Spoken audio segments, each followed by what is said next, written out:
Bana ba Kenya namugeze ndi mulembe. Mulembe lundi. Kwaye mumbe kama rumwezera ko kulekwa kuba nenda kama dunda. Ko uhuru mu Kenya.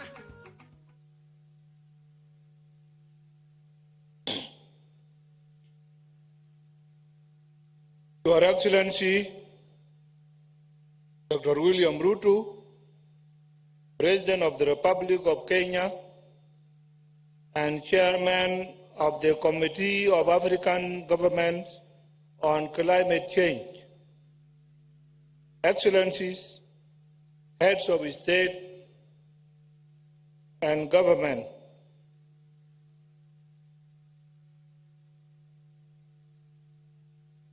Your Excellency Antonio Guterres,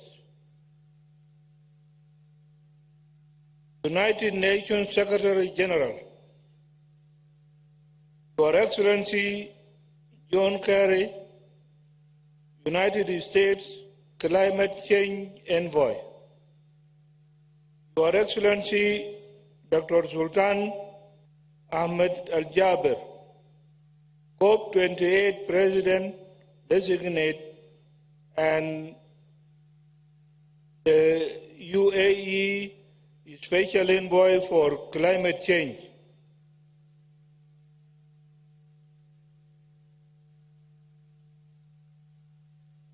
Honorable Ministers for Climate Change, distinguished guests, ladies and gentlemen, good afternoon.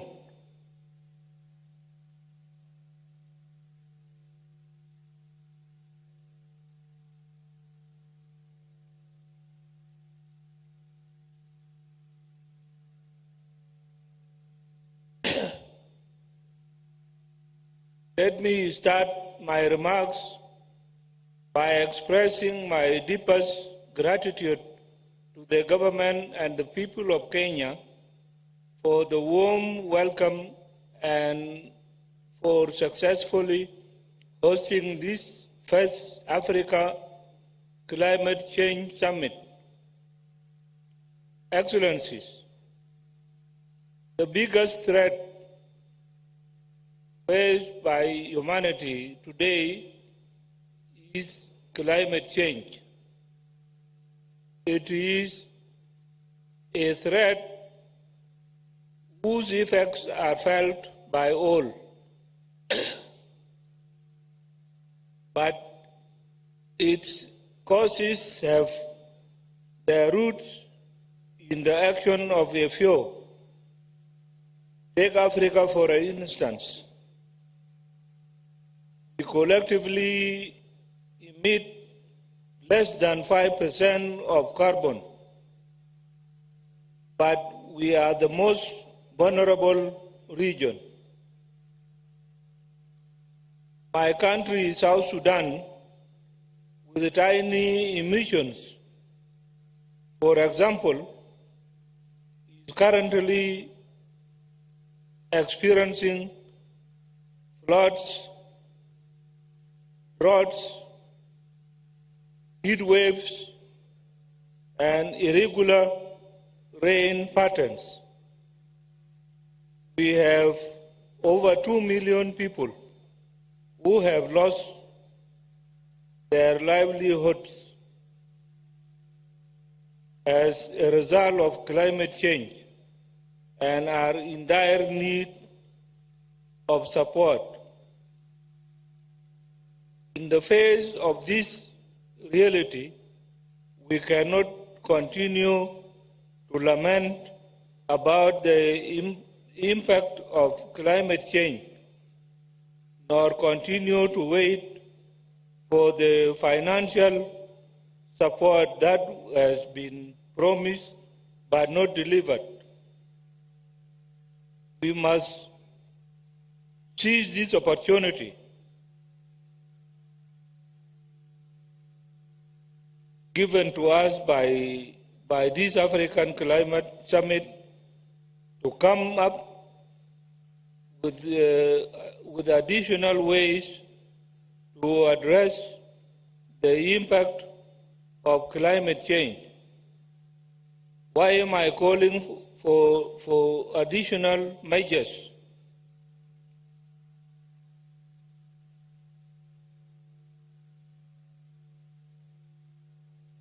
The reason is very clear.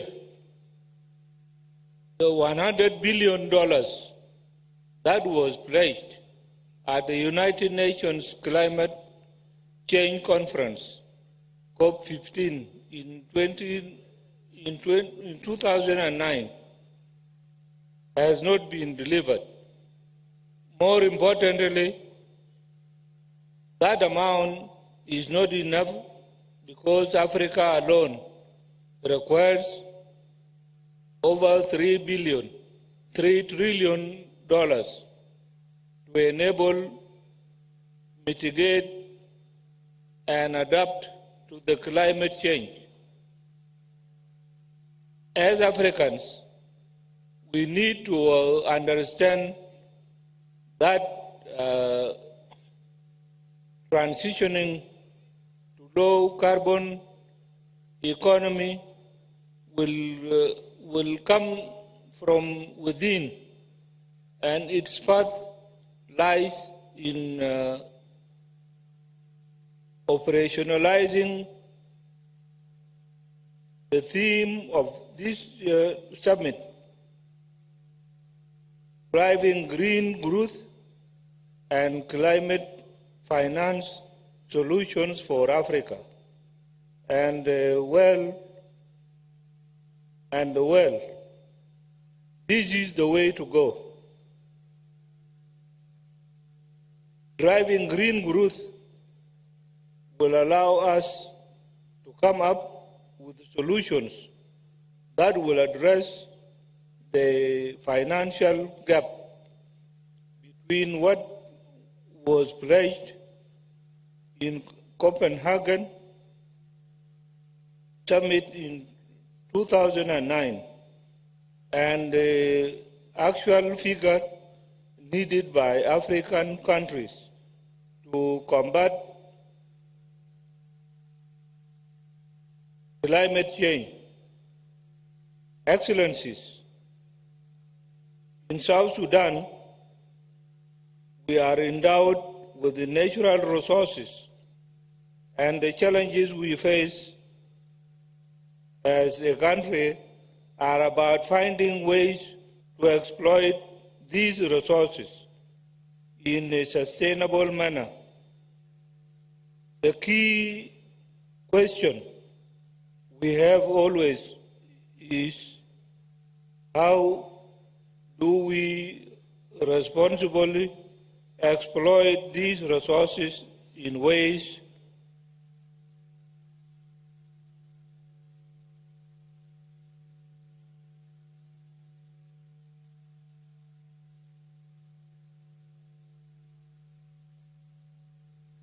that contribute towards mitigation and adaptation to the impact of climate change.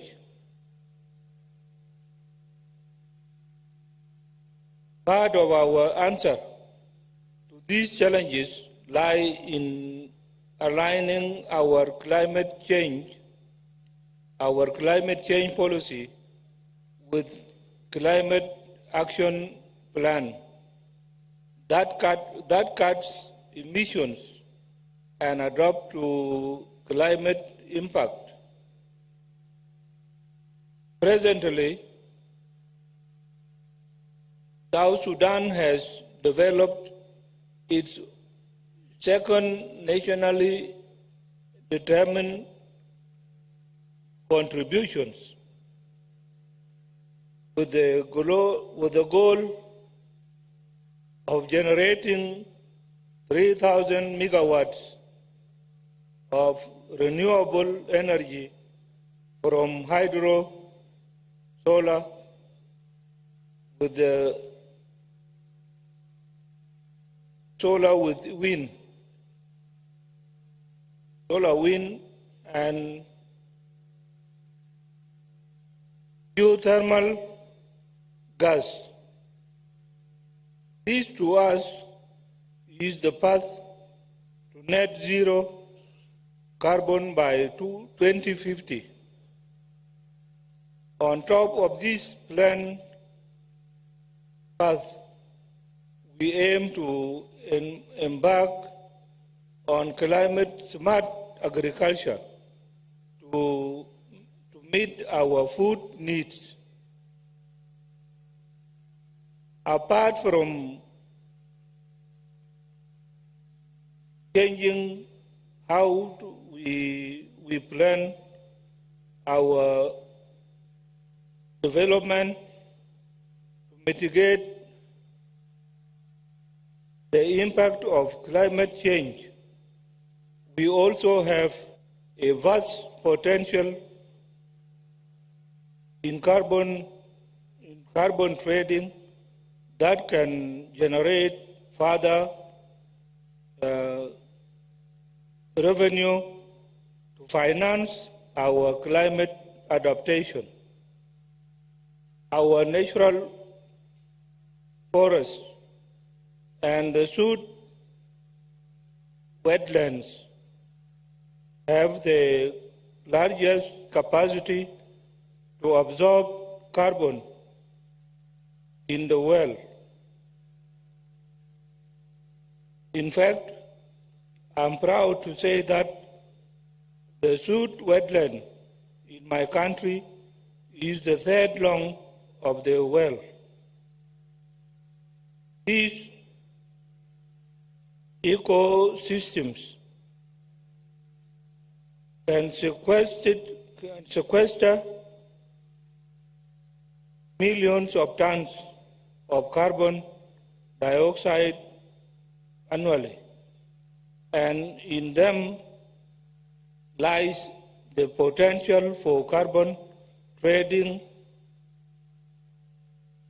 I just mentioned.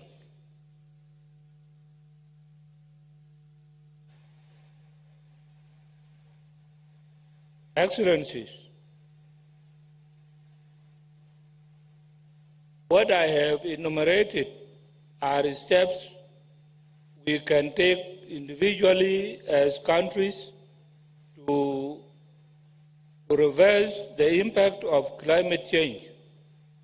However, we in the global South expect developed countries to play their part, first by cutting their emissions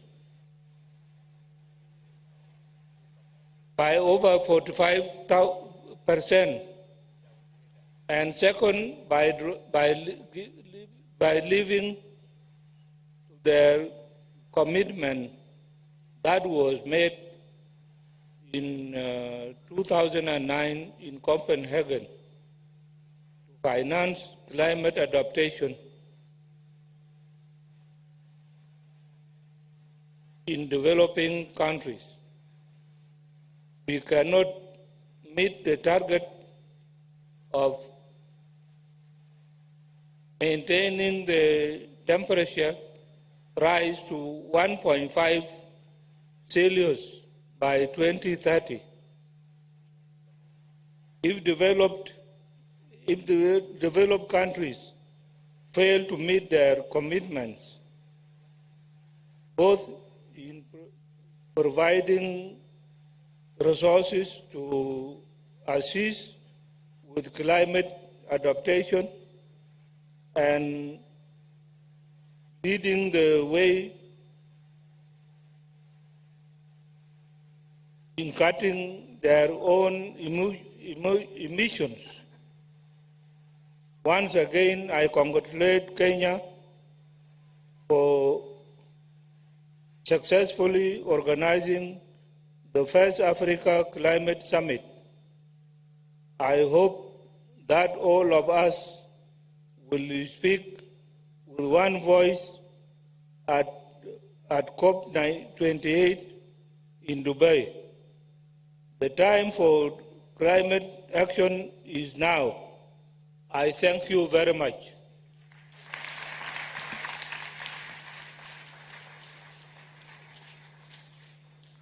Thank you very much, Mr. President. Let's give a round of applause to President Salva Kiir.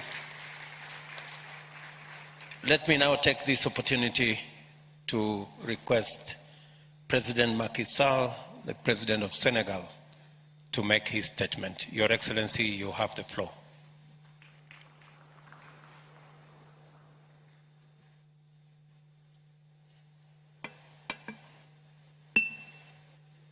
Thank you very much, President William RUTO, dear brother, chers collègues